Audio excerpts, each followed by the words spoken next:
Di sudut kota metropolitan, dengan gemerlap lampu yang indah, terlihat suasana malam seperti tiada pernah sunyi. Namun tidak seperti hatiku terasa hampa. Gemerlapnya kota hanya keindahan semu, dan gelak tawa yang hampa penuh kepura-puraan. Aku masih duduk di bangku depan hotel itu. Kupandang orang lalu lalang di depanku. Malam semakin larut, namun tak menghentikan ramainya. Suasana malam ini, maklum ini malam minggu. Tempat hiburan malam menyuguhkan fantasi bagi pengunjungnya. Terlihat mereka keluar masuk tempat itu, terkadang ada yang terhuyung-huyung. Keluar dari diskotik itu, mungkin terlalu banyak minum. Terkadang ada juga pertengkaran dan keributan yang terjadi. Kehidupan remaja metropolitan sangat beda di kampungku. Tak jauh dari tempat itu, ada tempat karaoke. Nampak ramai pengunjungnya, motor dan mobil terparkir berjejal ramai di tempat itu. Pemandu lagu keluar masuk mengantar pengunjungnya. Terkadang mereka nampak mesra layaknya mempunyai hubungan spesial. Aku hanya bisa melihat, aku masih duduk di kursi di depan hotel ini. Oh ya, perkenalkan, namaku Risang, usiaku 26 tahun, aku bekerja sebagai sopir online, aku suka mangkal di sini. Di sini aku cepat dapat penumpang, sebagai supir pekerjaan sampinganku. Malam sudah menunjukkan pukul 2 malam. Mataku pun mulai mengantuk, namun aku ada janji untuk mengantarnya malam ini. Janji dengan Tias dan kawan-kawannya pulang dari tempat kerjanya karaoke di depan itu. Mas Rizal, nantuk ya nunggu kami, kata suara itu. Ternyata Rini menyapaku. Rini adalah kawan Tias, kawan satu kerjanya. Tias mana, kataku pada Rini. Tunggu sebentar mas, dia tadi masih menunggu tip dari pengunjung. Bapak itu janji mau memberi uang pada Tias, kami menunggunya. Tak lama Tias datang, Tias wajahnya agak cemberut, tidak tahu mengapa dia kelihatan kesal di wajahnya. Wanita itu pun masuk ke mobil, mobilku pun melaju dan sampailah rumah kawan Tias. Rini pun turun, aku melanjutkan perjalanan menuju rumah Tias. Kenapa cemberut saja, kataku pada Tias. Iya mas, sebel sekali aku sama bapak tadi. Tangannya usil banget meraba-raba tubuhku. Risih sekali aku, sudah gitu janji mau memberi tip uang padaku, ternyata dia bohong. Ujung-ujungnya dia mengajakku bermalam di hotel. Nak, maulah aku. Kalau aku yang ngajak mau nggak? Budako. Ih mas ini, kata Tias sambil mencubit lenganku. Nak boleh, kata Tias sambil tersenyum.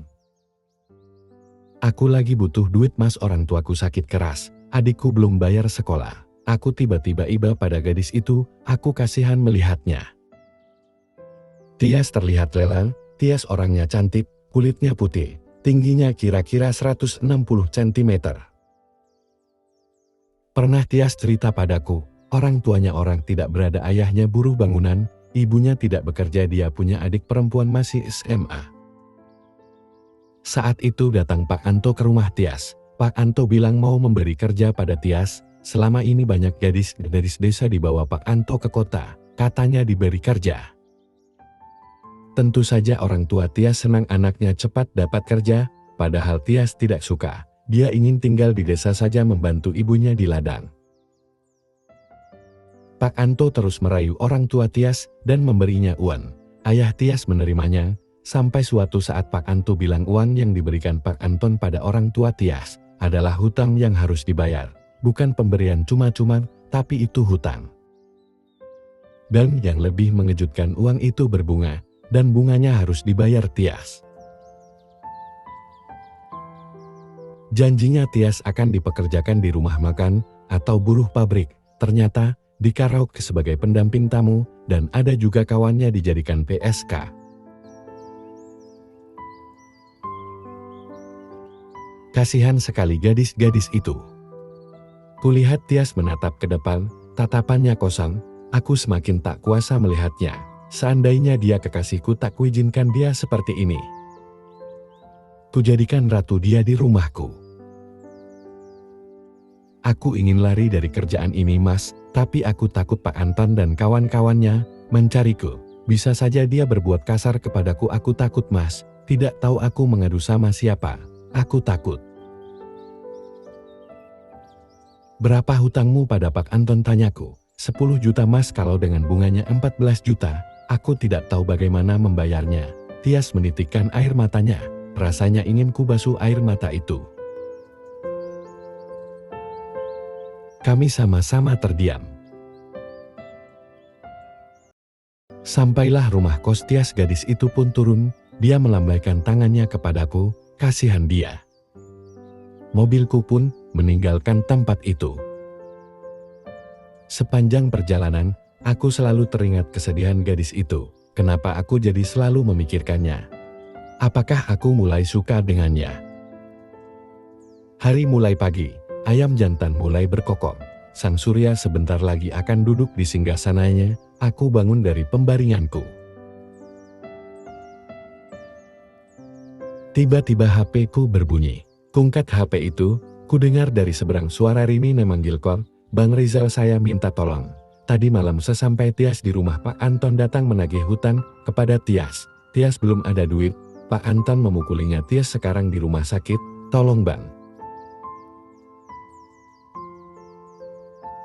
Oke, tolong beri alamat rumah sakitnya. Aku akan datang. Aku pun segera mandi. Sampailah aku di rumah sakit itu, segera ku cari ruangan Tias dirawat. Kulihat Tias terlunglai tak berdaya, wajahnya bengkak. Aku kasihan melihatnya. Aku pun duduk di samping tempat tidurnya. Bagaimana keadaanmu, tanyaku. Kepalaku masih pusing Mas, tubuhku sakit semua, kata Tias. Saat Mas pulang, Pak Anton datang sambil mabuk, dia minta uang. Sementara saya belum ada uang Mas, aku dipukulinya. Untung dipisah oleh bapak kos, dan aku dilarikan ke rumah sakit. Jangankan membayar utang Bang Anton, uang kos saja belum kubayar. Tias menitikkan air matanya, kuusap rambut gadis itu, dan kugenggam tangannya. Kamu istirahat dulu, nanti Mas Rizal yang menyelesaikannya, kataku. Kusuapi dia makan.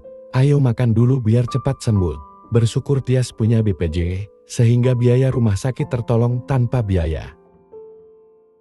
Hari ini, Tias sudah boleh pulang, aku menjemputnya. 2 hari aku menunggunya. Sampai di rumah sakit kupapah sampai ke mobilku, dia agak lemas. Di perjalanan ku bilang padanya, hari ini ambil semua barangmu, aku sudah bilang kepada bapak kosmu kamu pindah ke rumahku. Tias pun terkejut. Jangan Mas, jangan, aku merepotkanmu, kata Tias padaku. Tidak ada yang direpotkan, kataku. Sampai kos Tias, Tias pun berpamitan pada bapak kos dan ibu kosnya. Aku dan Tias menuju rumahku. Sampailah kami di rumah. Ini rumahku, aku tinggal sendiri di rumah ini. Kalau pagi sampai sore aku kerja di kantor. Kalau malam aku supir online untuk tambahan bekal nikah. Hutangmu semua sudah kubayar tadi malam di Pak Anton, semua sudah selesai, kataku. Jadi Mas Rizal mau menikah, tanya Tias. Ya, aku mau menikah, kataku. Wajah Tias terkejut. Kalau gitu saya pindah saja Mas, aku segan anak-anak sama istrimu nanti, kata Tias. Kapan Mas menikahnya? Tanya Tias. Aku masih menunggu calon istriku sehat dulu. Dia masih sakit, kataku. Sakit apa Mas? Sekarang di mana? Kata Tias kepadaku sambil duduk di sofa warna ungu di ruang tengahku. Orangnya sekarang ada di sini di sebelahku. Dia masih sakit, aku harus merawatnya. Wajahnya masih bengkam. Kalau sembuh biar kelihatan cantiknya kembali. Baru aku melamarnya. Biar dia tidak bekerja sampai pagi. Tias terkejut seperti tak percaya. Wanita itu aku Mas. Tanya Tias. Ya kamu, kataku. Maukah kamu jadi istriku? Aku sudah tahu tentang kamu orang baik. Aku suka kamu. Ini sudah menjadi pertimbanganku. Tias pun memelukku, matanya berkaca-kaca tak percaya. Ku belai rambutnya dan ku cium pipinya. Aku sangat sayang padanya. Ini malam pertama aku dan Tias. Kami sudah menikah. Para tamu undangan sudah pulang. Aku dan Tias malam ini segera melayang di angkasa, berenang di antara mega. Jeritan Tias terdengar dari bibirnya yang cantik di samping telingaku. Aduh Mas, jerit Tias.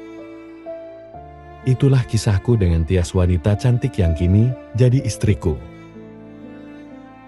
Cerita ini hanya fiktif belaka, bila ada kesamaan nama dan cerita yang sama, itu hanyalah kebetulan semata. Salam dariku, Ranjang Malam.